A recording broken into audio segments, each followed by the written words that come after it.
الحمد لله رب العالمين الصلاة والسلام على نبی المرسلین۔ معزز و مکرم صدر مدرس و دیگر اساتذہ کرام اور میرے عزیز ساتھیوں، السلام علیکم ورحمۃ اللہ وبرکاتہ۔ یہ نام محمد ایسا ہے، قلم ہے کہ لکھنے کے لیے بیتاب، حروف ہے کہ لفظ بننے کے لیے بے چین، اور الفاظ ہے کہ جملوں میں ٹہلنے کے لیے بے قرار۔ حاضرین مجلس، دنیا کا کوئی سیرت نگار، کوئی ادیب کیسے جرأت کر سکتا ہے کہ وہ اس عنوان پر بحث کرے؟ جب شمس و قمر نے خاتم النبیین عقائے کل اور ہادی سبل کو دیکھا تو پکار اٹھے، صحن چمن کو اپنی بہاروں پہ ناز تھا، وہ آئے تو ساری بہاروں پہ چھا گئے۔ میرے عزیز دوستو، اس پر لکھے بھی تو کیا لکھے کہ الفاظ اس کی بلند و برتر شان کے سامنے کافی چھوٹے پڑ رہے ہیں۔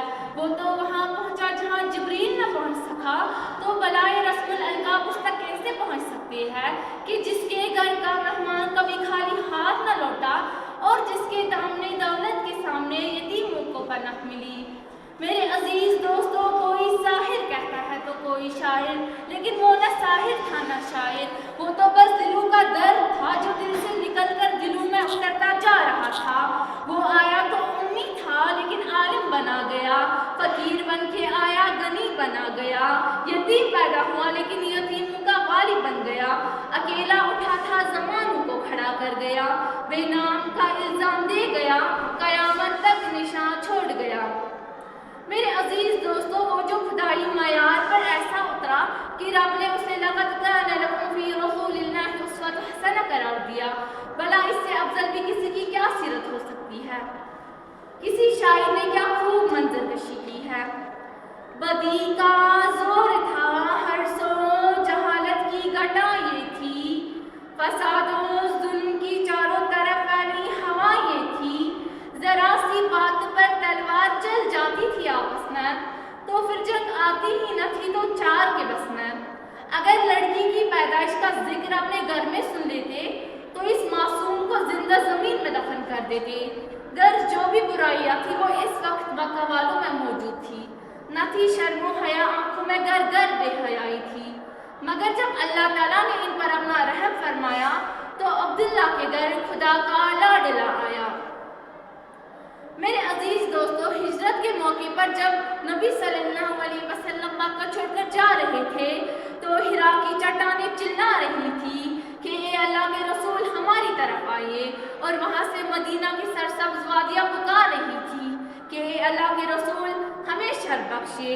جبل احد کہہ رہا تھا کہ اے اللہ کے رسول مجھے آپ سے محبت ہے، مجھے چھوڑ کر نہ جائیے، اور وہاں سے پہاڑ سور منتیں کر رہا تھا کہ اے اللہ کے رسول ہماری آغوش میں آئیے، ہم آپ کے بنا رہ نہیں سکتے۔ وہ جو پتھروں کے بدلے پھول دے گیا، خون کے بدلے دودھ دے گیا، نفرتوں کے بدلے دعائیں دے گیا، نبی ہے وہ ہمارا، نبی ہے وہ ہمارا۔ جناب صدر ڈاکٹر آرتھر کا بیان ہے کہ حضور صلی اللہ علیہ وسلم دنیا کی ہر زمانے کے لیے ہر حیثیت سے سچے اور زیادہ سے زیادہ صداقت رکھنے والی روحوں میں سے تھے، وہ کہ جن کی ہر ادا نرالی تھی، ہر آنکھ کو بہانے والی تھی، وہ حیادار اور پست نگاہ والا، مسکینوں کی عیادت اور غلاموں سے محبت کرنے والا، نبی ہے وہ ہمارا، نبی ہے وہ ہمارا۔ میرے عزیز دوستو، آپ صلی اللہ علیہ وسلم کی دعوت کا یہ کمال تھا کہ آپ نے شرک کذب کو عبادت کذب بنا دیا، کفر کذب کو توحید کذب بنا دیا، راہ زن کو راہ بر بنا دیا، پوری جزیرۃ العرب کو ایک گلستاں بنا دیا۔ آخر میں اپنی اس موضوع کا اختتام شعر سے کرنا چاہوں گی۔ ہر ابتدا سے پہلے، ہر امتحان سے پہلے، ہر ابتدا سے پہلے، ہر امتحان سے پہلے، ذات نبی ہے پہلے، ذات خدا کے بعد۔ دنیا میں احترام کے قابل ہے جتنے بھی لوگ، دنیا میں احترام کے قابل ہے جتنے بھی لوگ، میں سب کو مانتی ہوں مگر مصطفیٰ کے بعد۔ وَمَا عَلَيْنَا إِلَّا الْبَلَاغُ الْمُبِينُ۔